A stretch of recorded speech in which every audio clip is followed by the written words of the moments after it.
Hip hop from the ghetto. City Menace. What's up, man? What's happening? What's happening? Man, how you doing this morning, man? I'm blessed for the most part. What's going on with you? How you doing? Man, I'm doing good, man. Just in here doing what I do in the morning, man. Yeah. Hey, man, what part of the country you from, fam? From Dayton, Ohio. So you are one of them Ohio Kings, huh? Yeah, born and raised. Can you tell me like a little bit about your upbringing in Ohio? Where you like you know, kind of life that you have growing up? That I had growing up. Well, I'm trying to turn this computer off because it's a reflection. All right, the life that I had growing up, man, I was always an adventurous kid. You know what I mean, so shout out to Ohio. I was always an adventurous kid, so I would be out and somehow curious about everything.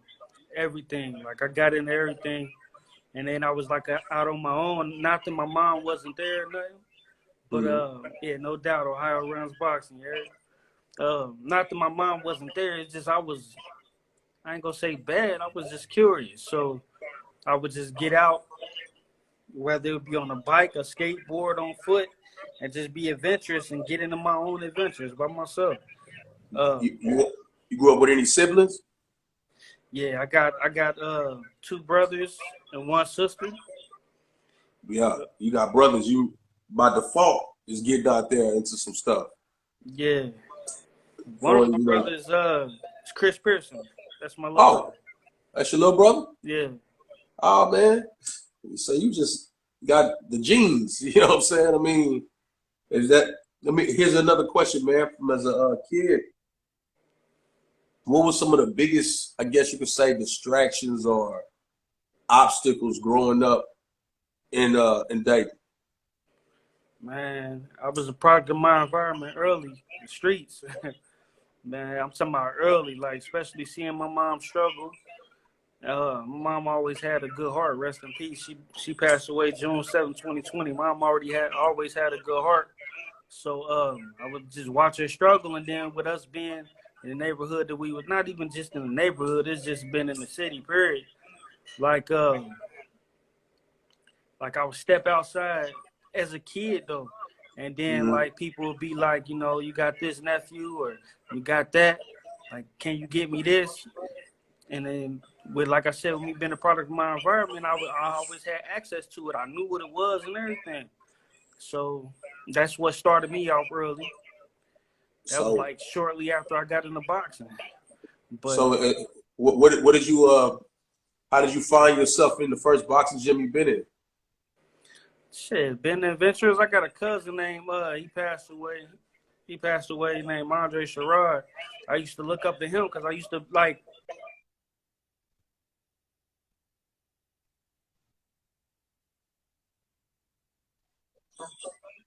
Yeah. Okay, because my phone had started ringing. But Cerisa, what's happening? My sister just joined the live too. But seeing him like training and everything, like it motivated me because I was always aggressive. I actually got into my first street fight before boxing though, and it happened to be with a bully. I beat the shit out of a bully. He was like 5 in middle school. Man, this dude. What happened? He would always, like, every time he see me, he'd be on some bullshit. And then like I started walking home, and he caught me on the track. And he ran up on me. And I had a lock in my hand. I knew he was coming. I had a lock in my hand. He was like, what you need the lock for? And I looked at it. I just threw it in the grass, and I just started swinging. Beat the shit out of him. I dropped him and everything. Then the gym teacher came and broke it up. Did you feel it right there? I'm a box. You felt it like that? It wasn't at that point right there. I knew that I wanted to fight some more because I'm like, damn, this dude was 5'8" and he was 5'8" in elementary. So I ended up start bullying him. Like bullying the bully. Like I caught him in the restroom by himself. Yeah. Like talk the shit you was talking before. Yeah. Where that same energy at? Yeah, same energy. But man, dude was 5'8" in elementary. That shit was. I'm 5'8" now. He was my height in elementary. So so was it just a random boxing gym that you found your way into, being curious, or what? Nah, so like I was talking about my cousin and shit. Like he had motivated me. He was training hard and everything. Like then I grew up and found out that he was trash for real. Rest in peace. But man, he was dude was like it was still a salute to him for the motivation though, because he put it in me. He put it in me though for real. Like took me to my first boxing match and everything. It was the Junior Olympics. And I'm like, man, I beat these kids up. Like, and then but the gym that we was at, it had a boxing gym upstairs. So I ended up at like that was on a Saturday. That Monday I started boxing. I go upstairs. His name was the coach's name was Jackson, Mr. Jackson, Bob Jackson. And he was like 70 at the time or something like that. 70 something, like 72. Big old stomach though. Big old stomach, big hard rock stomach. Dude told me I never forget this in life, man. He like, yeah, you gonna be good boxer. And I'm like, I'm geeking, like, I'm happy, like, okay, he already see the potential. Then he was like, you wanna know why you gonna be so good? I'm like, yeah, what's up? He like, you already ugly, you ain't got nothing to lose. Man, I was like, it was funny, but it was funny as shit, but I'm like, damn, this motherfucker just played me, like, but I mean, not like that though, because I laughed. It was definitely funny. It's funny as hell now. But he told me that hit his stomach. He got it. This old man, like 72, like I said, he did like 1,000 sit-ups a day. Like 1,000 sit-ups a day. His stomach was so hard. He had a rock hard gut, is what you saying? Yeah, rock hard. To the point to where, as a kid at the time, I might have been 60 pounds or something like that. Told me to hit it hard as I could. He told me I punched like a sissy and everything. But then it was a weight room downstairs. Like downstairs in the gym. Grown men would come up there. He would tell them to punch his stomach. They would be punching as hard as he could. Like they'd start off tapping though, like boom, boom. He'd be laughing at him like, that's all you got? So then they'd start punching him, get harder and harder and harder. And he's still telling me to punch like a sissy, to where they start taking off trying to punch him as hard as he could. That's where I started at. That's Roosevelt. It's recreation. It was a high school way back then though. That's in Dayton? Yeah, it's in Dayton. So at what point do you go, hey man, I'm really good and I could do this amateur thing? What point does that happen? Well, he ended up putting me in the ring because I was adamant about wanting to fight. He ended up putting me in the ring. It wasn't long after that though. He put me in the ring, and it was somebody that had just went to the Nationals. That he put me in the ring with. I guess he thought he was gonna cool me or whatever. Like, I guess he thought like, okay, let me show you that this is why you want to take your time. Boy, I beat shit out of boy though. Like I beat him up like bad too. Beat him up bad. I had always been a natural. So since you say that word, was there like a natural progression to the amateur system, or what? What got you in that? You know, same gym, same coaches. You know, same. The same gym, same coach. I lost my first amateur fight though. I fought in gym shoes too. How was you feeling psychologically your first amateur fight? I thought I won, and then and I felt like I was more than ready, but I didn't have the best though. I didn't have not necessarily the best in any aspect. I'm talking about financial, like, so my uniform was raggedy. I remember that motherfucker was blue and gold. I had on these some gym shoes, man, and it was a tournament, a big tournament, the Ohio State Fair. Excuse me, Ohio State Fair. It was fun. Mm-hmm. It was definitely fun, but like I said, I lost my first fight. Your first fight motivated me though. It motivated me like, man, I never feel that loss. I never lose again. I never feel the act of losing again. So what happened? I definitely lost some more though. Well, we all lose, but you know what happened from that first loss into how many amateur fights did you do? 191. 191 amateur fights. Yeah. So for you to lose the first one and continue to do 191 psychologically, it must have gave you a different kind of motivation after you lost. Yeah, I want to get back. So, but I never even got to fight dude again, man. His name was Lovely Jefferson from St. Louis, Missouri. I think he passed away too. Yeah, Lovely Jefferson. I remember he did end up turning pro. He was of course, way after that though. Way after. What was your final amateur record? 179-12. Hey man, you was rocking, bro. Yeah, You was rocking. I was knocking pros out when I was 13 years old, 13, 14. I'm talking about sleep. Boom. In that amateur time period, did you run across anybody notable in that amateur time? Yeah. Around that time, me being in the amateurs was Andre Berto, one of the GOATs out of Ohio, though, named Juan McPherson. Okay. This dude, man, was southpaw. Like, he was beating up the Cubans. Man. He ended up turning pro. I don't know why. I don't know what happened, but he was a southpaw, though. It was a lot of notable names that I can't think of right off the bat.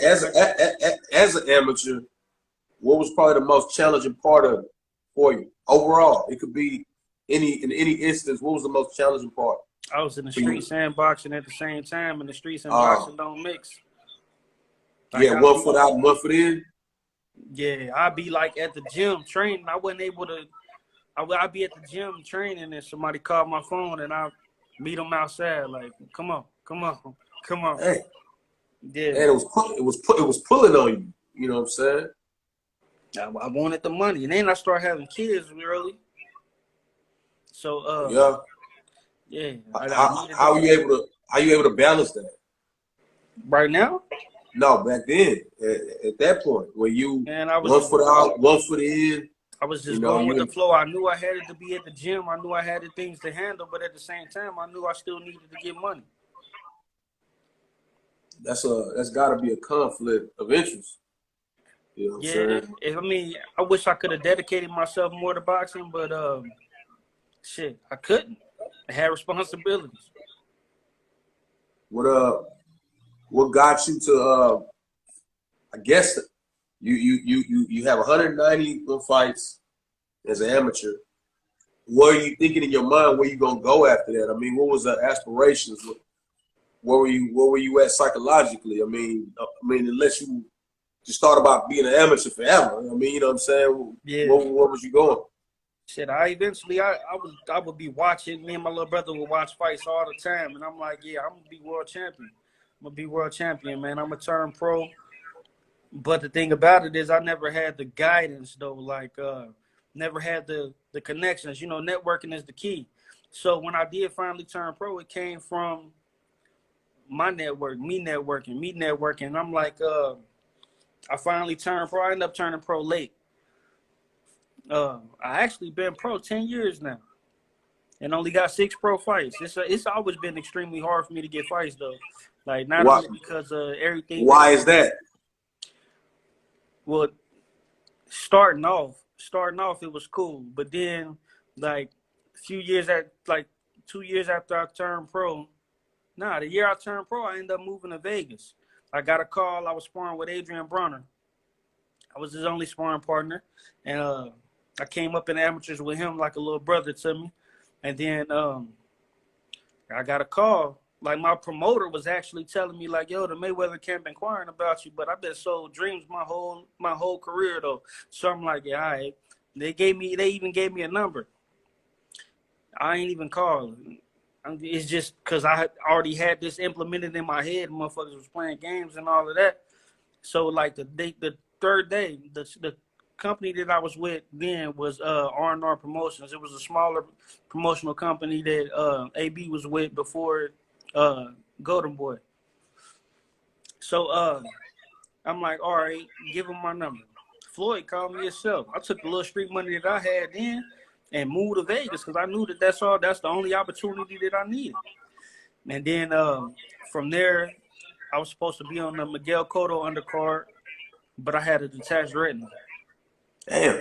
Yeah, I had a detached retina. It happened from a freak accident. It happened actually before, right before I turned pro. Right before I turned pro. It was What with a happened? bicycle. I was doubling a bicycle, and man, when I say a freak accident, the bicycle went up under the bike that I was on, and then the handlebars were straight up.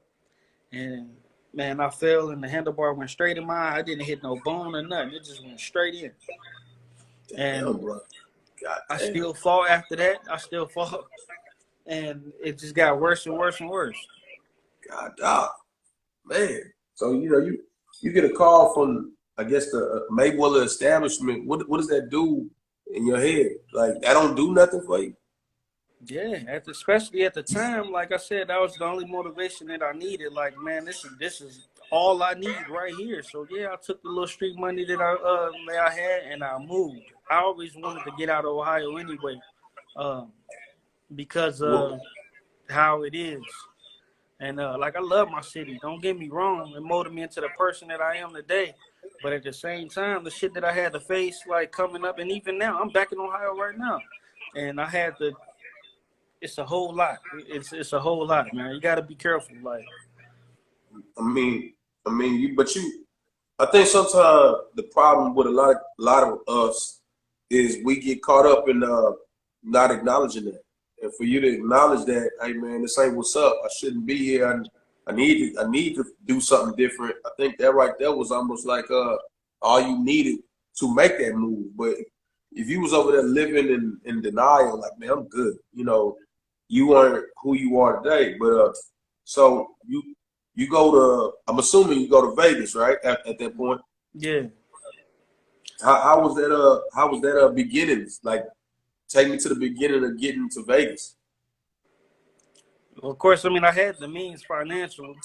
So, like I said, I just up. When I say I had a house before I left, I ain't even sell it first. Like, it took like the first 2 years for me to even sell it. But I get to Vegas, man. As far as going to the gym, it was like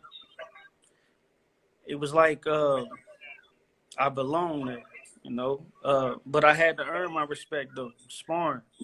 Your first day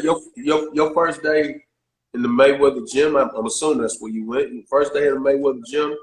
You walk in. What do you see, and how do you feel in your mind? Well, walking up to the gym, of course, I see the Mayweather Boxing Club, man. And I take a deep breath, take it all in, like, I'm here. This is all I need, right? This is the start right here that I need, right here. Like, this right here is detrimental.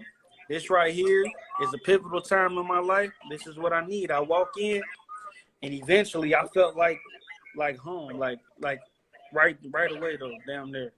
Like, I'm like, come in, I breathe, don't know, nobody really know who I am though. And then I tell them, like, I'm Will Clemons. And then they already was expecting me though, for real. Get dressed, I get my hands wrapped by Bob Ware. Do it all Bob, man. That's the one who be wrapping Floyd hands. Yeah. Yeah, he the GOAT with that, man. So coming up in the amateurs though, I came around with a lot of people, and I started running into them. Silk, what's happening? I started running into them. Like, everybody would want to come to Vegas. Everybody would want to visit Floyd Mayweather Boxing Club and all of that. So, like, I started linking back up with some of them, though. Some of them. But it was also a lot of chips on people's shoulders, though. Like, not because of me. It's just boxing. It's just boxing. So I ended up getting in there. I was doing rounds. Like, I don't never turn down no smoke when it comes to sparring. So I was in there with a whole lot of people.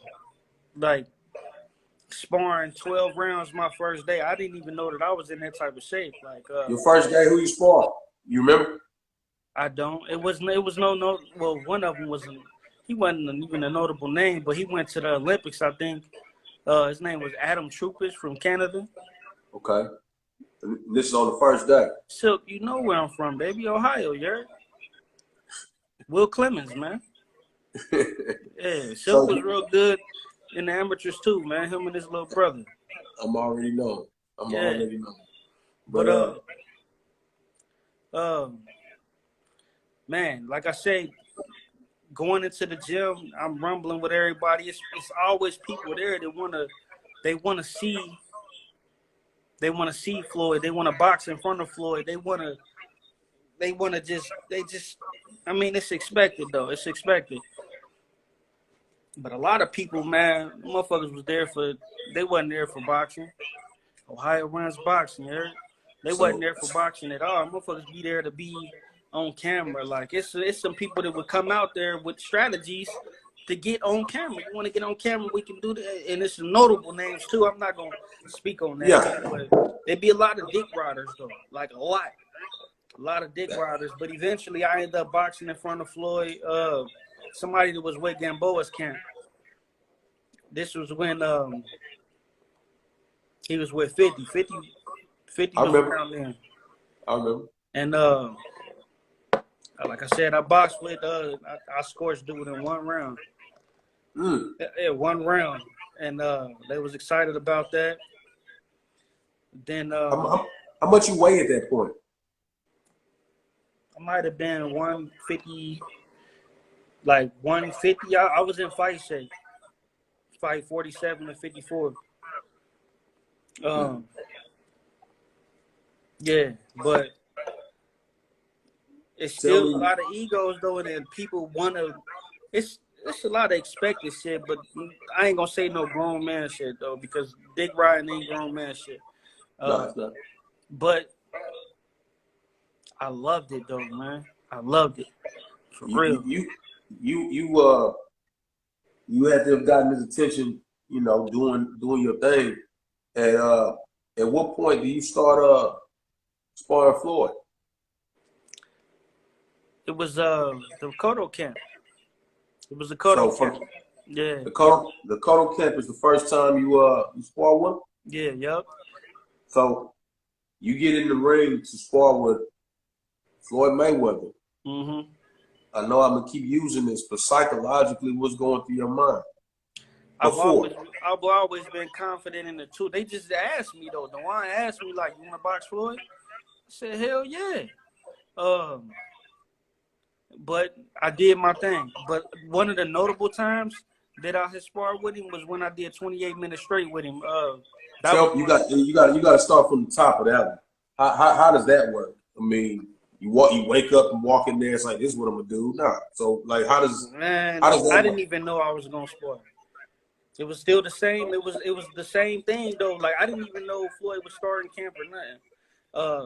He had been a lot of times he trained like at night. Is this for the Kodo camp too? No, this was for the Canelo camp. Okay. Yeah, okay.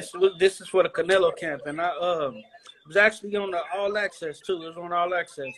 I can't speak too much on it, but I can speak a lot though. But man, come on, let me hear it.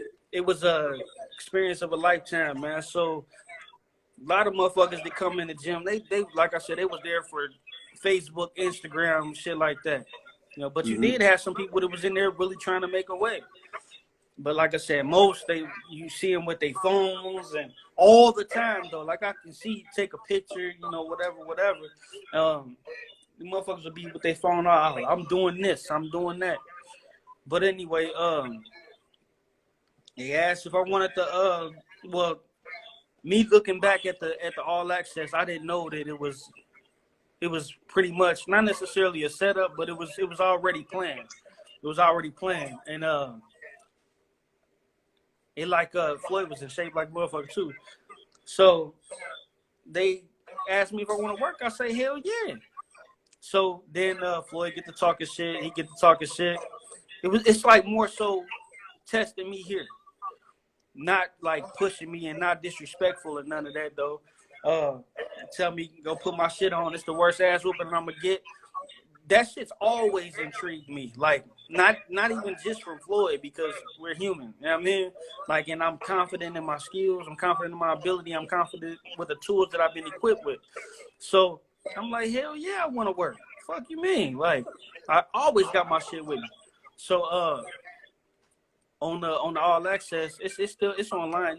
It might be hard to find though, but Floyd sent them over there like, go fuck with him, go fuck with him. So Jay was like, you asked for that work? I said, man, I'm here for a reason. You feel me? Like, all these, they had skip parts. Like, all these motherfuckers be here to, they here to bullshit. They here for social media. I'm here because I got kids. I'm here because I know what I got. I know what tools that I got. I know what I'm able to do. Like, I'm here for a reason. So everything boiled down to us gloving up. We get in there, and I'm looking. I don't hear nothing. I don't hear nothing. It's banging on the ring and all of that. Do do do do do do do do do against the doghouse. But I don't hear it. I feel it though, but I don't hear it. And if you see the video, you can see that I'm staring at Floyd like it's about to be a fight. I didn't know that that's how I was looking though. And then my dude Chase, was like, damn, Will, calm down. Y'all only sparring. I heard that though. I heard that. And I look and I just started laughing. But I see Floyd get in the ring. I go right back in that mode, the adrenaline going and everything though. We're going, and I'm extremely effective. Like, in what way? I've always been not like a creative player, because I would say my conditioning was not. My conditioning would have been the weakest part of me, but not that time, because I did 28 minutes straight with this motherfucker. Nobody done that before, and but I'm just saying that's always been one of my weakest attributes. I had started working with Lamar Sherrod, strength and conditioning. He was working with Zab a lot. So up to this point, I had already been working with him in strength and conditioning, running in the mountains and all of that. So I'm confident in everything. Like, I'm not worried about my conditioning because I know I'm good. Confident in everything. And then we were supposed to be doing 5-minute rounds. Mm-hmm. I've never seen a 5-minute round with him. Ever. What? So, yeah, I've never seen a 5-minute round. So, 4 minutes and 30 seconds, Leonard Dell would be like, 30 seconds. Floyd like, fuck that clock. We ain't on no clock. Me being me, fuck that clock. I don't know what the fuck I was thinking. I'm just ready. So we going. I'm talking about at this time I wanted to show off my speed. So I was throwing whole combinations. In the midst of these whole combinations I'm throwing, this motherfucker stabbing me to my body. I'm talking about just like, pot shot. Short shit though, like my body right here. First, it wasn't doing nothing. This motherfucker it was like a stick and a needle in the inner tube. Like sticking a needle in my inner tube. So, but I got an AK-47. So I got an AK-47 with the switch, metaphorically speaking. So I'm like feints and everything. I'm letting them off. He's still stabbing. So my AK-47 turned down a few notches and took the switch off of it. So I'm still fast as shit though. I'm still going. That's my dad that just came in, man. That's my dad right there. Pops. So like I said, he's stabbing while I'm throwing whole combinations. He's stabbing. I'm focused on trying to be impressive, not trying to like.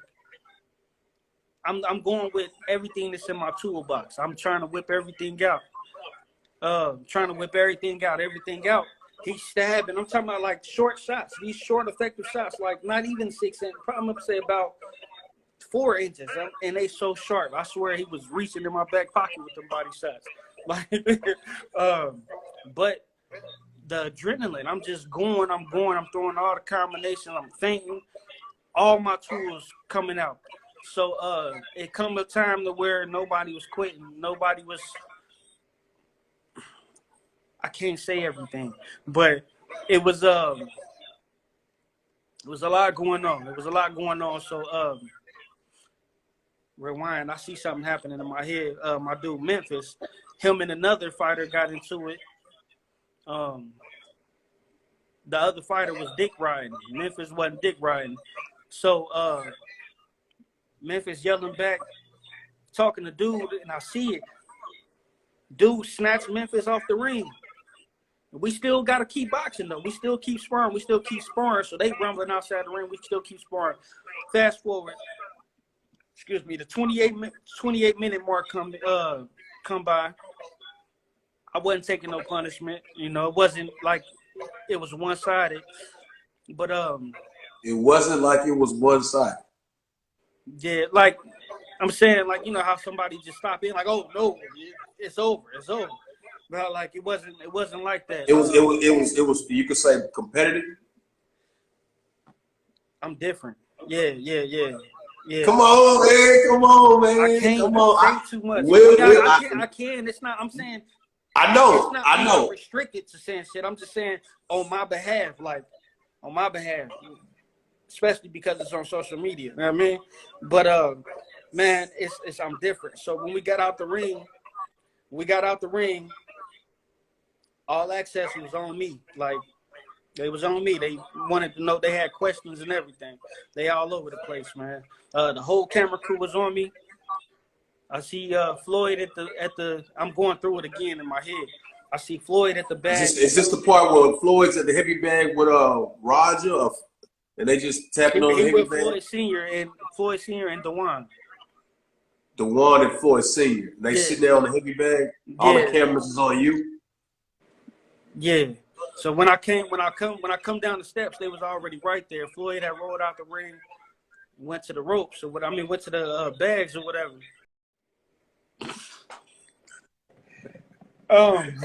You good? Dion is my guy. You know, I'm already here with it. Yeah, he's solid, man. But hey, go ahead, man. You ain't gotta worry about it. Yeah. I'm not doing it. I'm just laughing. But so that day had came or whatever. That day had came and gone. It was like 2 more sparring sessions. I'm coming in. I'm excited. Of course, it's cameras and everything. I'm excited. So then I'm on the bag. I'm getting ready. I'm warming up for sparring.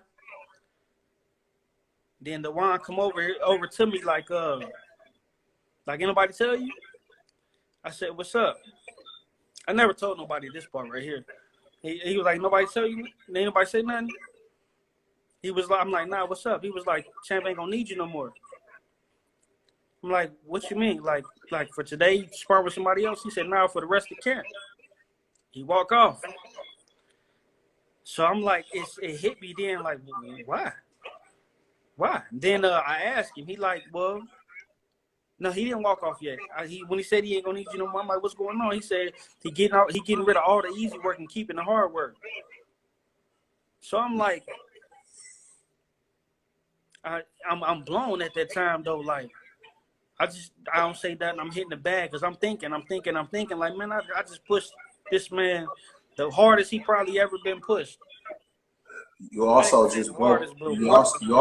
broke one of the rules of the 48 laws of power. My right hand to God. That's exactly what was told to me. You outshine the master.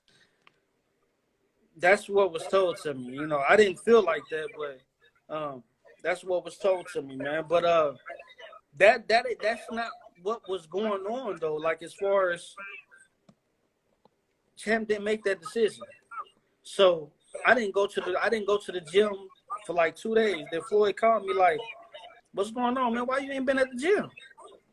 I said, Dewan told me you was getting rid of all the easy work and keeping the hard work. He like, man, be at the gym at 4. I get there, he got a bag ready for me. Like, I don't know what happened on that behalf. I have no idea. But he have Kichi come to me and give me a bag. And I guess that was just to,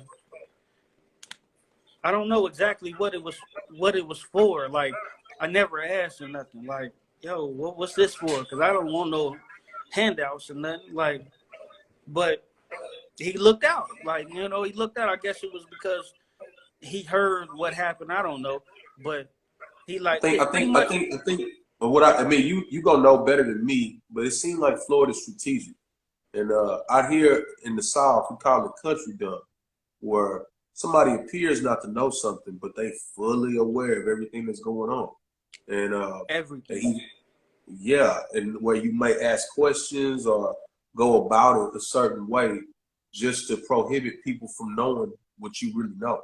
And Yeah, Floyd seems like that. yeah, yeah. But I agree. But man, that was one of the just being in there with him, even training side by side. Like this man works so hard though, so hard, man.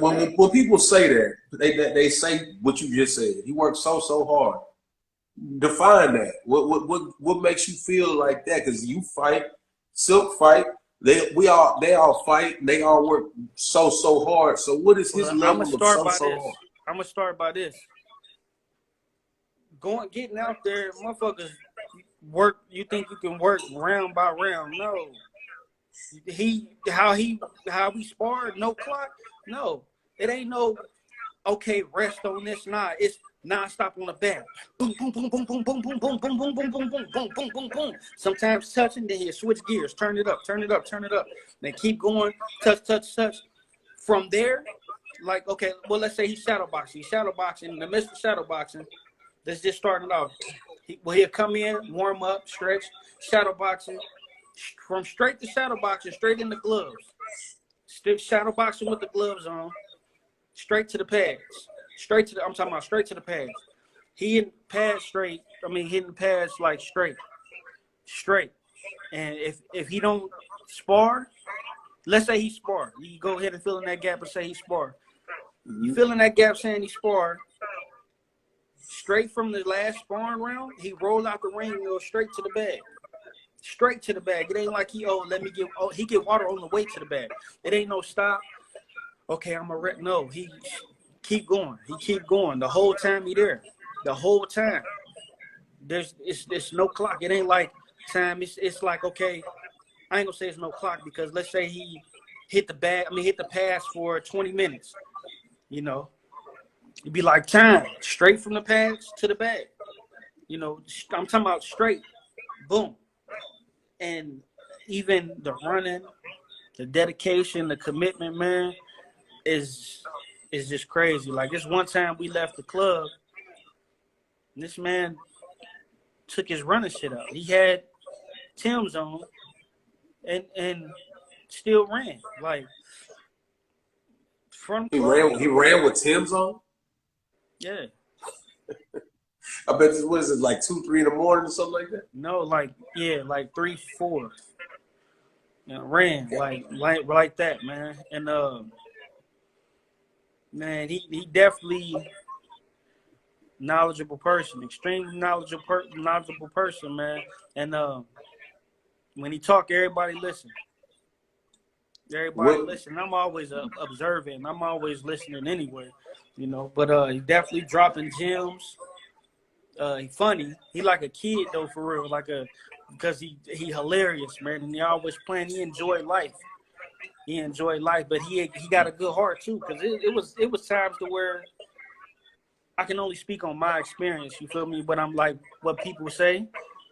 Like I heard, oh Floyd this, oh Floyd that. But I've been with him on several occasions, not just with loved ones, the people that he know. Like I've texted him before, like yo, I've never been like a leech or nothing. So one day I gotta come across the money for rent. I'm behind and all of that. I get the last note. It's red. It's motherfucking red for my rent.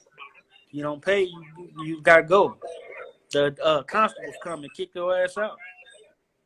All I did was send him a picture. He called, meet me at the gym in 30 minutes. He sent Ricky, got a bag for me. Boom. Caught up on the bills and everything. Was able to focus. Man, so I've never had a negative moment with him, but it's always been it's always been like I'm always appreciative of every second, all the knowledge, the experience, and everything. What's the greatest piece of information, knowledge, or experience you may have gained from being with your time with Floyd? I would have to say that 28 minutes. That 28 minutes excelled me to a whole nother level, physically, mentally, and emotionally. Like, my style wasn't the same after that. You know, I started not wasting no punches. Very accurate punching.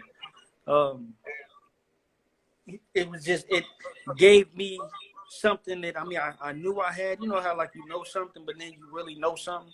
Like, okay, I deserve to be in there with the best. That really showed me, like, yeah, motherfuckers can't fuck with you for real. You know what I mean? And I've always known that. Like I said, I've been beating everybody up since I was a kid. Like, and not on no cocky, like, oh, I'm this, I'm that. Nah, it's just me being confident in my skills, confident in my ability, confident in all the tools that I have. Like, a lot of tools that I have, most people don't have the same tools in their toolbox. So I'm able to, like, sparring, it would be, I was a whore, you know what I mean? So I would go in there, and what most people would think, like, even out of shape, I can get in there with anybody on earth, anybody, and not be taken advantage of, like, not be in there beat the fuck up. To caveat on what you're saying, tell me about sparring Triple G. Woo. I went there out of shape.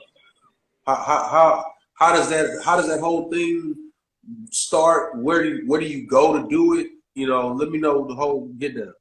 Well, this dude named, I hate saying his name because I'm gonna fuck him up when I see him. His name Julius Robinson, man.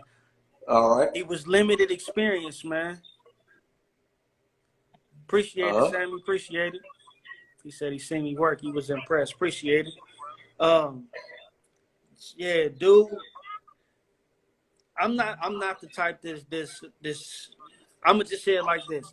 Dude, Julius Robinson, he didn't have a lot of experience, you know, but he ended up training me, and he knew what he was doing. He studied boxing. He was really a student of the game for real. He studied boxing. He knew what he was doing. I got some videos of pad work with him. He made it happen, you know. So they reached out to me for my speed, explosiveness, and everything, my movement. I ended up going. I was drinking a lot before I went out there because my people was getting married, and I was partying, and I get out there. I get out to LA. They drive down to LA and come get me. Drive up into the mountains. As soon as I get there, it's time to run. As soon as I get there, I didn't even get to take my bags upstairs. It's time to run. So I meet Abel Sanchez. I meet G and the other fighters. He got a lot of good fighters in his camp. When you met G, what's the optics of that? Like, he looked like a dangerous dude or what? He don't even have that demeanor or nothing, man. If you meet him, you'll think that he bake cookies and bread kittens and pick flowers. You'll think, like, I mean, like, not on the homo shit. You just so, like, he's a nice guy. Yeah, really nice guy, genuine nice guy, man. Until he hits you, because that motherfucker can punch. Like, most people don't hit hard to me. Most people don't hit hard to me. I've never been down or nothing. This motherfucker hit me with a body shot so hard, and it ain't what he did right. It's what I did wrong. Like, what you do? I think, and I did. Like, I was already. I thought I have to collect myself because I was already doing my thing. You know what I mean? Like, feint, get my punches off, move, feint, get my punches off, move. And with him, he Olympian, man. He got a lot of experience, so he was able to. He wouldn't bite a lot of my feints. And then when he jabbed, I'm not as big as him. So when he jabbed, you see my head already big as hell. Like I would have to. I got extremely good defense, but would be moving. Like this dude jabbed me, and I'm already top heavy. Like, so I'm like, yeah, I can't get hit like that. So at this time, I'm moving. I'm good. I'm good. Where Breed Mike, what's happening? Hey, shout out to Nate Jones. Rare Breed, he was there for a lot of the shit too. A lot, you know, he's a real one. One day we went from well, this I'm gonna rewind a little bit. Right here in the guy. One day we running in the mountains. We running in the mountains. As soon as we get to the gym, I got to spar with Floyd after like a 6-mile run. I mean, like yeah, after like a 6-mile run, man. So fast forward to Triple G though. Man, I'm moving. I'm getting my shots off, moving. I think, and I waited too long. When I waited too long, this motherfucker stepped to the side and grabbed him a whole slab of ribs. And he didn't save me none. He didn't save me none. And then I wanted to go down, man. I swear to God, I wanted to go down so bad. My legs, I don't know if you watch any videos or anything. My legs is this big, though. Yeah. This part, not this part. My legs is this big. Like, my torso big, whatever. My legs wouldn't let me go down. So I'm moving. This was like we was doing 4-minute rounds. On the last round, thought my dog was about to do something. On my last round, I'm moving. I get caught with this body shot. It was like a battleship. Danger. So I'm moving. I wanted to go down. I did. I swear to God, I did. But I'm moving. He hit me so hard. It's like my spine was in the front. But the thing about it is, when you go in, this was like on a Friday. Like the week before and all that week, I was cool. When you go in, they make you sign a waiver. Like they make you wear a body pad. They make you wear a body protector. They offer you that death waiver. Yeah, I didn't want to wear the body pad because I'm confident. I'm like, I know he can punch, but he's not gonna hit me. I'm not gonna let him hit me. Like I'm not gonna let him hit me. You know, so I didn't wear the body pad. They made me sign a death waiver, and then so I signed it, no problem. And it just intrigued me, made me be on my shit. Like I can't let him hit me. So no, you can't. Like a week and a half later, that's when that body shot happened. Had me out of commission the whole goddamn weekend. Like, describe the pain of that body shot. Like, how are you feeling physically after you get hit with that? Like the next day. The next day, like my arms was up like this, and somebody came full force and grabbed me by the neck and kneed me. That's what it felt like. It felt like I got ran over or something, man. But like me being the person that I am, that it was a perfect body shot. Perfect though. Perfect because of what I did wrong, bro. Man. The next day I ended up going kayaking though. Why? I don't know. I'm adventurous. Like my whole transportation was riding the bike. And that's what actually helped my conditioning also. My whole transportation was riding the bike everywhere I went. And I just happened to see kayaking. So I go kayaking. That's more, go ahead. What you about to say? No, I'm sorry. Go ahead. Me going kayaking, that's some of the most physical things that you really got to be in shape to do that. Like especially when it's windy, because the farther you out, the more the waves, the stronger the waves are.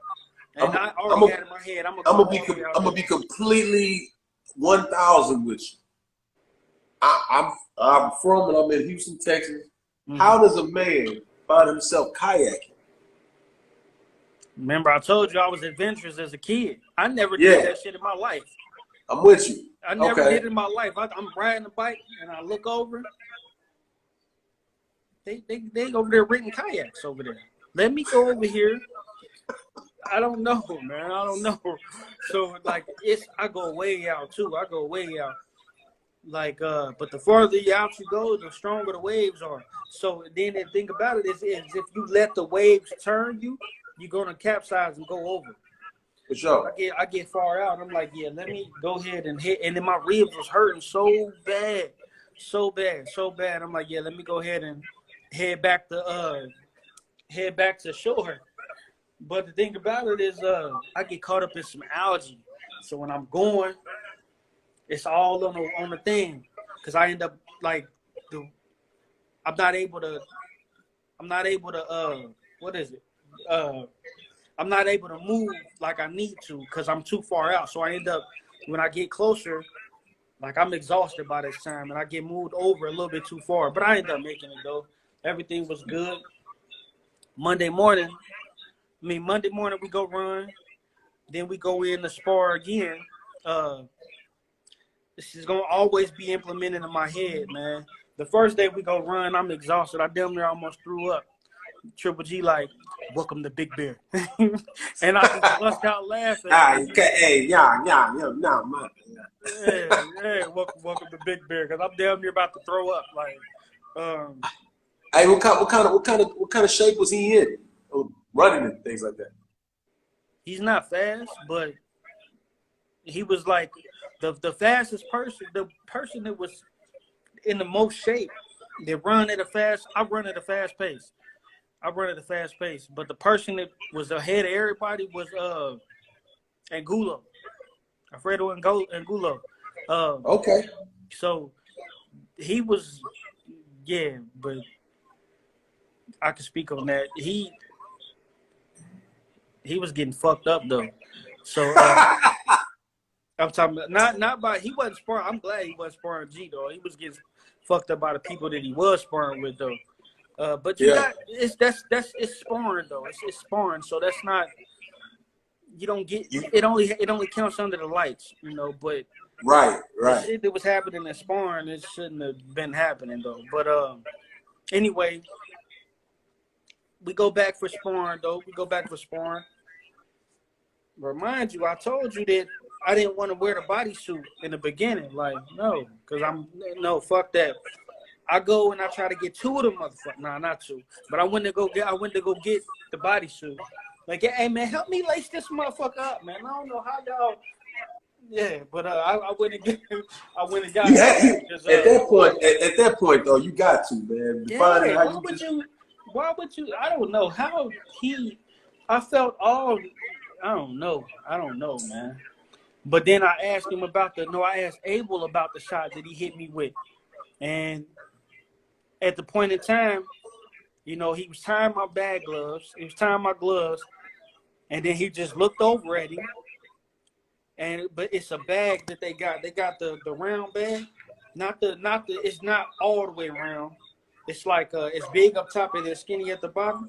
But he got it at an angle though. He got it like the chain pulled so that it can be at an angle and where you can hit it perfect. You can reach and get right around that elbow, like boom, boom, and he just turned everything that he threw.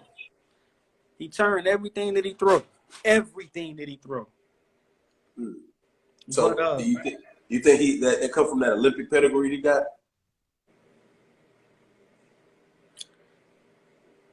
I think it came from Abel. Yeah, I think it came from Abel because, you know, Abel built the gym in his house. Like it's not a gym, it's a whole ranch or something. Like it's a facility. Nah, it's a house. Oh shit. Yeah, it's the gym is like where the garage is supposed to be, but everything has been taken out up under the house, so it's the gym. Then you go upstairs, and then it's one part of it's two different parts of the house. Excuse me. Like G was on another side. They got a whole kitchen and everything over there, and then on our side we had kitchen and everything over there too. But that was an experience too, a great experience. I was running the hills and everything. I ended up getting in real good shape there, really good shape. So you got that I want you to tell me what Sean Porter's like in a sparring session. I came up with Sean Porter in the amateurs also. You know, it was times to where like my dad would take me and my little brother and we would stay and we would do training camp at his house with him, Kenny Porter, and Kenny Porter Jr. also. And Sean got a brother named Kenny, which is, like I said, Junior. But the particular, like, I was my fault. I had my phone battery low. I sparred him quite a few times though, but the sparring with him though, he's extremely strong. I don't think nobody had ever looked good. I mean, back when we were kids, he was bench pressing 225. So he's always been extremely strong. Always been. This is the only person that I know that I seen get knocked out but wasn't out. Like I'm talking about everything that you could see, and this is footage is on it's on YouTube. Everything that you see, like the punch and everything, he hit with an overhand. Boom. His whole body lock up. He hit the ground, boom, roll over, still stiff, and get up. Damn. That's muscle control. Yeah, muscle memory. He didn't wobble or nothing though, but he's always been extremely strong though, like extremely strong. Like yeah. I know I'm strong, but he like they saying football player, football strong. Yeah, I heard he was a solid back. Yeah. So he's probably stronger than that, way stronger than average. Yeah, like I said, as a kid, he was bench pressing 225. We was kids. Like we were kids, man. Like how why are you this strong, dude? Like, but why? Nah, but he's crafty. I don't think anybody fighting him will ever look good because of his style. Like he gonna muck it up, huh? He gonna muck it up. Yeah, make it ugly. Make it ugly for you though. Like so, and then like when he come, it's like a freight train. So when I was landing punches, it's like I wasn't hitting him hard. It looked like that, but you know. Damn. That was a good experience with him too because he will push you and he will make you think because I'm used to being able to move. That's always been my strength. It's my movement, my speed, definitely my speed. Like yes, I'm getting these shots off, and then I'm not a power puncher, but I can definitely turn the motherfucking lights off. Like yeah, if I want to, I can definitely. If I catch you clean, it's over. Like but him, it's like I don't know. My shit was just bouncing off him though. That's all that was though. Like you know what I mean? I know he's a strong guy. I mean, it's the same guy that beat Usyk. So you know what I mean? Yeah. It's a strong guy, but I was just curious because he's not a very mean guy from what it seems. He seems like a nice guy. He's not mean at all, man. He's extremely nice, like G. So what I'm saying is, when he gets into the ring, I guess there's a switch. Say that again. When he gets into the ring, is there like a switch? Because Sean seems like a really, really nice guy. Yeah, he's a really nice guy, and he's not. I wouldn't even say. I mean, he know what he got to do when he get in there. I never spar Uncle Man though. I never spar Uncle Man. Here's a person I want to know about the sparring session. Tell me extensively what it was with like Demetrius Andrade. I came in. I wasn't even in shape though. We did 8 rounds. I wasn't even in shape. I came in and my guy Ben from the Bay Area, man. He's a pivotal person also. Really, really, really good dude, man. He asked me like, "Yo, you want to box with?" He asked me if I wanted to box with him. I'm like, "Yeah." You want to box with Boo Boo? I'm like, "Yeah." So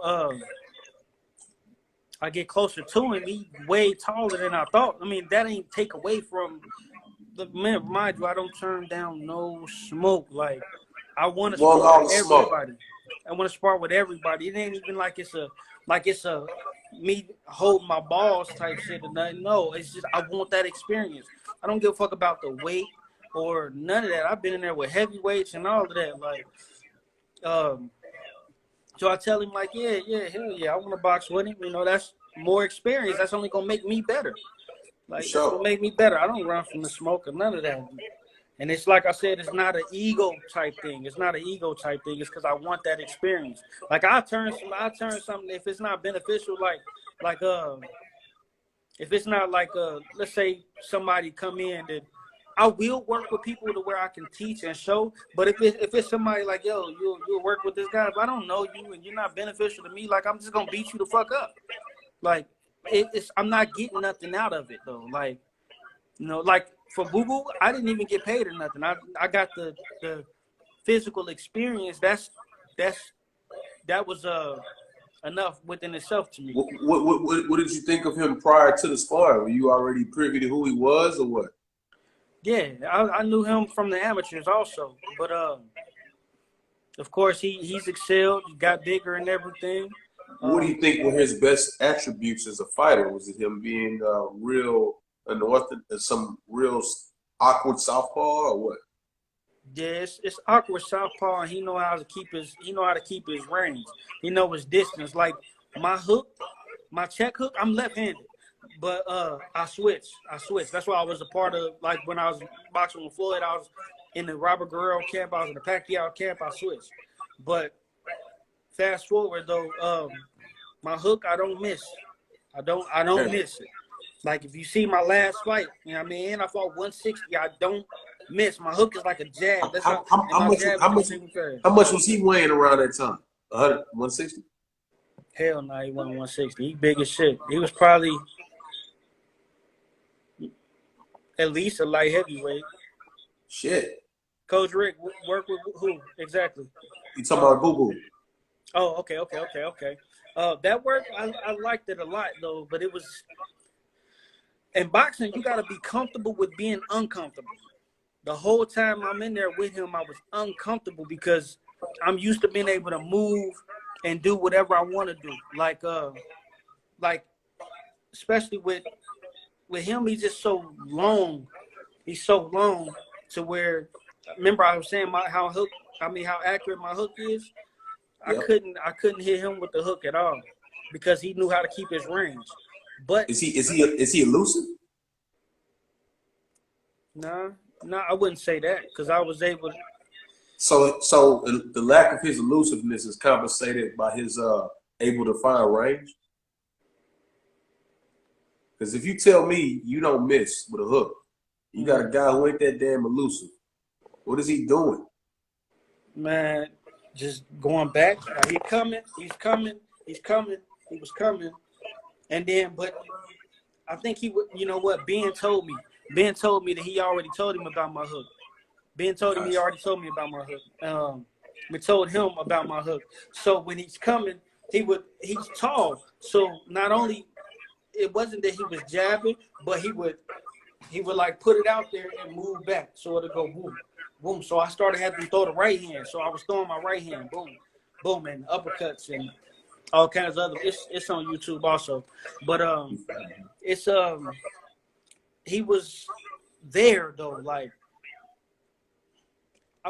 he's long. He's definitely long, but I adapted though and was able to land my right hand. My right hand was like really, really there. Like there. Yeah. It will be there. I mean, but he was the way he cut off the ring too though. He cut off the ring. He got educated footwork? I don't want to say footwork. I just say the long steps. He can cover the distance. Would you say is his length or his height is a great advantage that he knows how to use? Yeah. And that could take a toll on a person that does not have the tools that I got. Like yeah, I'm able to move, but at the same time I'm able to stop and pop, and I'm able to make people miss. Like I'm able to move and make somebody miss, and as soon as you miss, I'm coming with something. I'm able to counter. But yeah, he was he was pretty much trying to walk me down, especially in the 6th, 7th, and 8th because I wasn't in shape. But I'm throwing these motherfuckers though. like what's online is the end of it though. It's like the end of the last 2 or 3 rounds or something like that. But that I mean, different things that take a toll on the. He don't really. I don't think many people hit hard. You know, Okay. he's definitely not one of them people where I was like, oh shit, like Erickson Lubin hit harder than him. You sparred Erickson? Yeah, I boxed him when Twin fought Pacquiao. Oh, so tell me what that was like, because I prior to the Jamel Charlo fight, I thought Lubin was pretty good.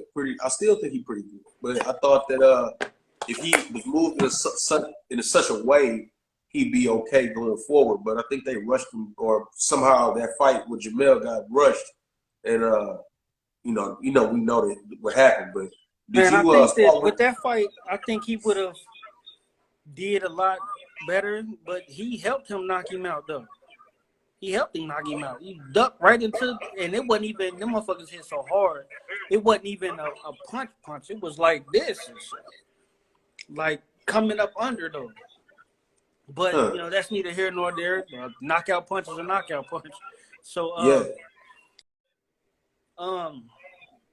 he's a dog. He's a dog. I was able to. He a pressure cooker style type of guy. Or what? He know he can punch. So with that being said, but it's not like boom, oh shit, I'm in trouble. It's like, well, somebody else it might be, because I don't really get hit too clean. So like I roll with shit. But if it lands solid, I ain't gonna say to hurt me, because I don't be hurt. But he can punch and he's strong. And he, like I said, he got the dog in him. Hold on.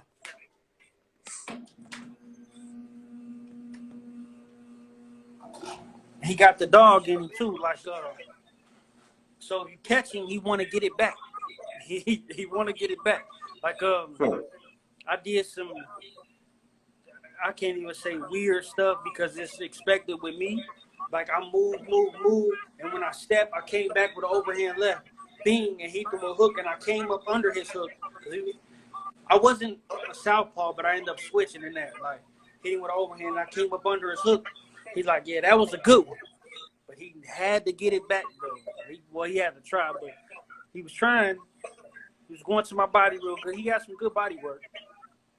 So here's something else. You were present. I gotta ask you. Gotta give me your perception of Earl and Floyd's sparring saga. I'll call it that. So what how does that start? That was during the Robert Guerrero camp. I was a part of that camp too. It was about 5 of us. It was about 5 of us. It was me, Earl, Ernie, not Garza, Ernie from Arizona. He gets hard in southpaw. Siku Powell. I think that was it. But man, he made Floyd work every second of every round. But in what way? Pressure, nonstop pressure. I mean, it didn't go how people say it went though. Like how you see in the media, it did not go like that though. Like it did not go like that. Well, you tell me what you saw. It was great work, man. Like I said, he made him work every second of every round. Earl did. He was strong, big and strong, but it ain't like he wasn't able to.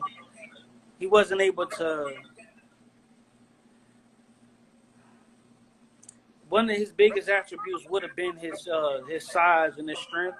You know, when Floyd set, they definitely got in exchanges. And sometimes, most of the time, Floyd would get the best of the exchanges. It was really good work, man. It was really good work. But as far as like punches landed, it would have went in the favor of Floyd. It was a whole lot of other stuff that happened, you know. It was a whole lot of other stuff that happened.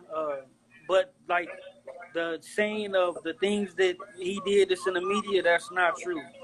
That's not true. Like black eyes and shit like that, that's not true at all. But he made him work every camp, man. When they got out, they ended up going like the first time they boxed.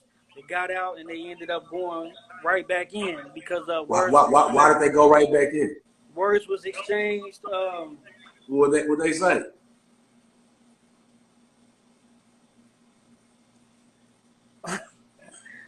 You know, it's like I was speaking on. I wouldn't even say ego was on their behalf though, but they end up words was exchanged. You know, you pretty good for a bitch. You still hit like a bitch. Oh, you want to go back in? They go back in for another 2 5-minute rounds. I think either one 5-minute round or 2 5-minute rounds. But So Errol had earned another level of respect with him too.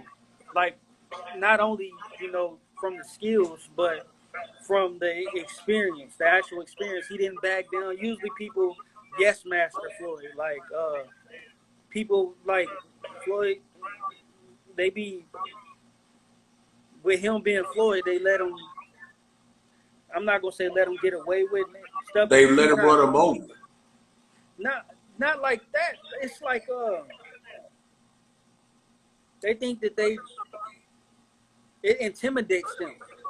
Like being in the ring with him, like, oh, I'm gonna try not to hit him hard because if I don't hit him hard, he ain't gonna hit me hard. They be pussy for real. A lot of these fighters, man, really don't be having this. Like, I'm a dog. Like I go in there, I ain't gonna say I'm a dog, like because my style is not fighting. I'm a counterpuncher. I'm a boxer. Like I said, I can turn them lights off. I mean, I'm fast. I use my. What you saying is some of these words is a lot of boxers don't like to fight. Man, they don't. Yeah, a lot of boxers. Yeah, that and they don't want to. They don't want. Man, it's a lot of motherfuckers that come in there. Like they came in there, like I say, they come in there as boxers, but they more so in there for the media. They're not in there for boxing, man. They're not in there for boxing. There's a lot of fighters that come in there. I do matchmaking too, right? I matched one fighter up. Like I said, I want all smoke. You know what I mean? But I can't expect for the next person to be like me. I can't expect for the next fighter to be like, oh, I'm worried about his weight. I mean, I'm not worried about nobody's weight. Nobody, how many fights they got, who they fought, what they've done. No, if you're good, I want that smoke. I want to get in there. You know, I want that experience. But I've had fighters to where I had a guy. I'd be disgusted thinking about this shit, man. I had a guy. He wanted to. I got him matched up, right? I'm like, I thought it was a no-brainer. Like, he was fuck boxing, right? I had a guy. I won't speak on his name, you know. And when I don't say certain shit, it ain't because I fear anybody. Because I'm a man. I'm a grown man, physically, mentally, and emotionally. I will fuck people up, you know what I mean? But I don't carry that kind of energy. I'm a humble guy. Everybody love me. I'm funny, motherfucker, and all of that. But this particular guy, I'm thinking it's a no-brainer. You come to me saying that you want to fight, I get you a fight. Then this goes to say, not to bash him, you know, individually, but his kind. They be out there on camera. He's doing good for himself now. Not with boxing, though, because he didn't have it. But I matched this guy with a smaller guy, 2 wins, 18 losses, got knocked out 16 times. Mike, you was supposed to be on that card. Who was this guy? Willie the warehouse worker? Man, I wouldn't even say to that extent. Boy, I say Betty Boop. That's the fuck. Yeah. But anyway, this nigga, I get him on a card with somebody, a smaller fighter, 2 wins, 18 losses, got knocked out 16 times, and I present the fight to him like, yeah, bro, I got you matched already. You was one of the easier matches, man. This guy is 2-18, got knocked out 16 times at a smaller weight. He like, I don't know, man. That's a lot of fights. Bruh, he's 2-18, got knocked out 16 times at a smaller weight. I'm gonna let you know. This nigga never called back. He never, man. Niggas real life be cowards in real life, man. And then I'm the type that I say a lot, you know what I mean? And then sometimes I won't say much. You know what I'm saying? But this type right here, like, hey, I never, no. So at this point though, you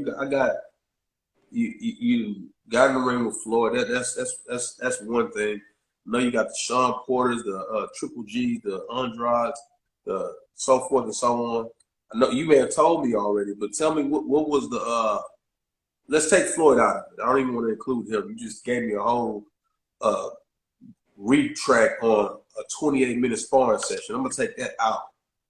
Who and what was one of the greatest things you learned in all of the gym time and sparring with all these greats? What stands out the most to you to where bang, that's what comes back to? What's happening? Say that one more time, my fault. Who was the biggest takeaway from all those sparring sessions with all of these guys? I'm taking Floyd out of it because I know you probably gained tons of game in there with him. Yeah. Out of all of those guys, I'm gonna take the Triple G out of there too. Now I got you. It's because I already got an answer to it. Go ahead, give it to me. A lot of people see what I'm capable of. Like I said, it's one thing to know, but it's another thing to know. You feel what I'm saying? Like I've always known in my head, like, man, I can get in here with these people. I can do my thing with these people. But for me to get in here and get in there with these elite fighters and really not only do my thing, but beat some of them the fuck up, I should have been world champion, you know what I mean? But at the same time, like, the cards didn't play how dealt. Yeah, I'm still an active fighter, you feel what I'm saying? But I might not get that shot that I want. I mean, maybe, because what I got coming up is something that might get me. After you give me this answer, I want you to tell me about that. Okay, so what implemented in myself, like I said, is one thing to know. So it gave me another level of confidence in self, you know. And the thing about it is, I've been able to do these things, and I haven't been 100%. So just like example, like I've had a strength and conditioning trainer, but I've never had like a nutritionist. You know what I mean? I got a meal prep guy now though. Chef Dre Newton, he's the one who got Adrian Bronner down to 138 pounds when he fought Mikey Garcia, strong and healthy or whatever. But yeah, Andre Newton, man, he's really good with the meal preps. I'm saying that to say I've never had everything. I've never had everything that I needed, but I've always been the type though that was confident in my ability. It makes me more confident because I haven't been 100% against anybody. None of my fights or none of that. Like when I fight, I'll be fighting at last minute because I can get a fight. Like, excuse me, my last fight, I was supposed to fight 147, 154. It didn't fall into place. Excuse me. So I ended up fighting somebody way bigger. You know what I mean? Like I said, I won't. It gave me a level of confidence in that knowing factor, though. That knowing factor that, like, yeah, I belong on this platform. Like, I got the skill level to be able to make it on this platform. I have what it takes to be world champion. I've been in there with a lot of world champions and not only held my own, but I did my thing. So you got what is it called? It's called a celebrity boxer. What is it called? Celebrity making of a champion. Making of a champion. Yeah. It's gonna be like a tournament, and the winner gets $1 million. Okay. So are they just bringing fighters, inactive, active? You know, what are they doing? They just grabbing guys? I don't know exactly how it is or anything, man. You I just get a got the random, call. I got a random text like, make sure you tap in, champ. I'm confused as hell. Like, what the fuck is this? I click, it makes me download. Clubhouse again. So I click and go straight to the little meeting or whatever. I'm in there. They didn't bring me to the stage yet. But then the person who sent me the link, I never seen him a day in my life. I don't know who he is. I never had a conversation with him or anything. I don't even know how he had my number. He speaks highly of me though. I'm like, I respect it to the fullest, and I loved it. He speak highly of me in there, you know. And they asked me when they start telling them about myself. They asked like, well, did you go through the interview process? I said nah, and I said exactly what I just told y'all. Like, nah, I just got a link, and now I'm here. I got a random link to my phone, and now I'm here. I gotta go get a haircut today because I look like I drink 211. I look like I just drink beer and ask for single cigarettes all day and shit. Give me a cigarette, nephew. Oh man, you good? I'm going ASAP, man. So basically, it's gonna be like a tournament style celebrity boxing show. Yeah, kind of, sort of like the Contender. Okay. I got That's why I had to slide the screen. got another quick question for you, Kind of man. like the Contender. All right. So is that something going forward that you would consider getting into, those type of I don't know, reality style boxing tournaments, or it's just something that you just tapping your feet into right now? Yeah, I don't want to do it for the. I don't want to do it for the. This is something like right now because it's that opportunity. It's the chance that I want. Like, I want to fight, and then in this particular situation, it ain't like it's like people that can be like, nah, I don't want to fight him, or anything of that nature. It's like you forced to fight him. It ain't no way out. Hey man, you looking at coaching or training folks going forward, or? My whole thing has always been to start a gym. You know, my mom passed June 7, 2020, and I definitely wanted to be something for her. I definitely wanted to make it a dedication to her. Man, my mom was an amazing woman, man. Everybody loved her and everything. But yeah, I'm gonna start. I mean, I'm doing some training now because people be wanting me to train their kids and everything, but I don't have an actual facility. So I'm gonna definitely open up a gym. I had a facility, but things didn't go as planned, man. I had a big facility too. But yeah, that's what I'm gonna do with this. Me fighting in this little reality show. It gives me opportunity to be active. Yeah, I'll take my dog out. It gives me the opportunity to be active, and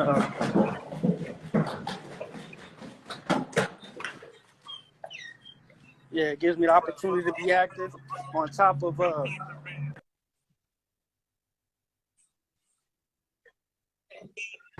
turn the Wi-Fi off. But it gives me the opportunity to be active and fight. And of course, while I'm fighting, I'm thinking it's an individual purse for each fight. But like I said, the winner get $1 million, and none of these fighters have tools that I have. Like, so I'm confident in that. Extremely confident in that. It's my dog. Hey, got Big Killer over there. Hey, I got one more question before I let you go, man. Okay. Man, we be having a lot of fighters, young guys tap into what I do and what other people like me do.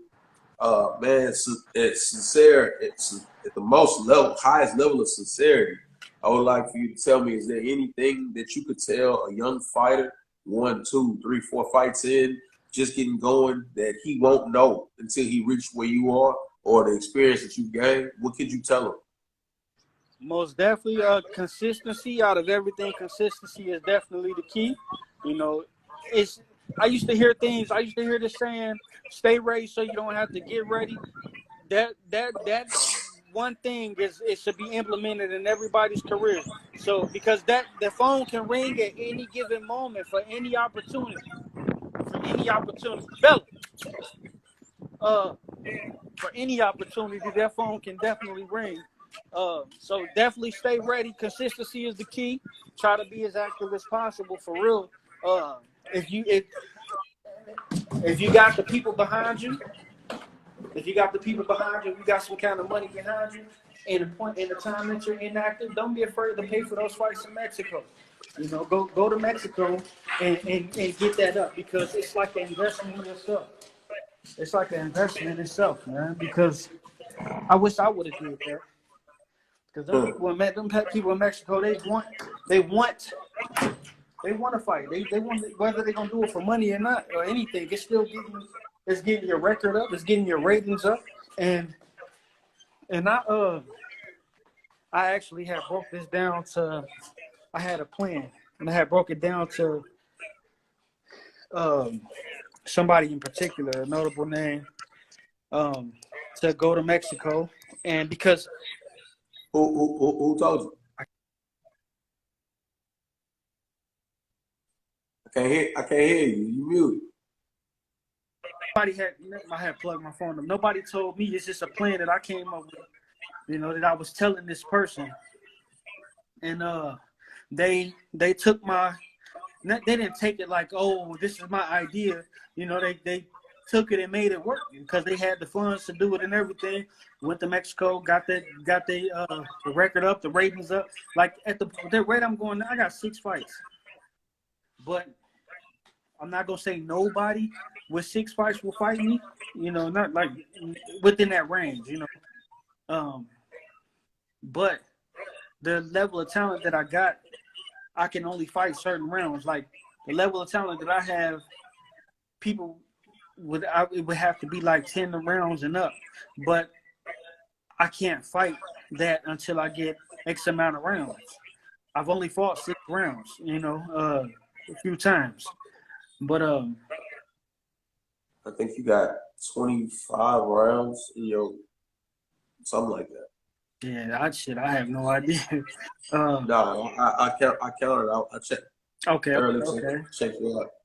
Yeah. You know, but man, Will, I want to tell you we appreciate you, man. Just your voice, your story, everything you got going on need to be heard, and at least passed around, talked about, learned from, and man, hopefully you can affect more of those guys, because I know our boys are in Ohio, man. Y'all boys real big on what y'all do. But man, I think you're very influential, and you got a wealth of knowledge of the sport and experience that could really help a lot of those young guys coming up too, man. Really, not just myself, but a lot of people watching. We really look forward to seeing the next thing you do. In the future, what possibly could we be able to catch that show at? Or you don't know? All I know is that the fights will be in Las Vegas. I know that, you know, but I don't know what. I'm pretty sure the base will be, like the actual training and everything will be in Las Vegas. But I don't know when. I have no idea when. Big Will, man, we got a lot of people that been coming in and out, man. I'm gonna let everybody know to make sure they follow you, man, and we all gonna keep track of what you got going on, Will. I greatly appreciate you, Will. Simply amazing Clemons, man. Appreciate you, bro. Appreciate you having me. Hey, we gonna holler later, fam. Definitely. Have a good one. Hip hop from the ghetto, City Menace.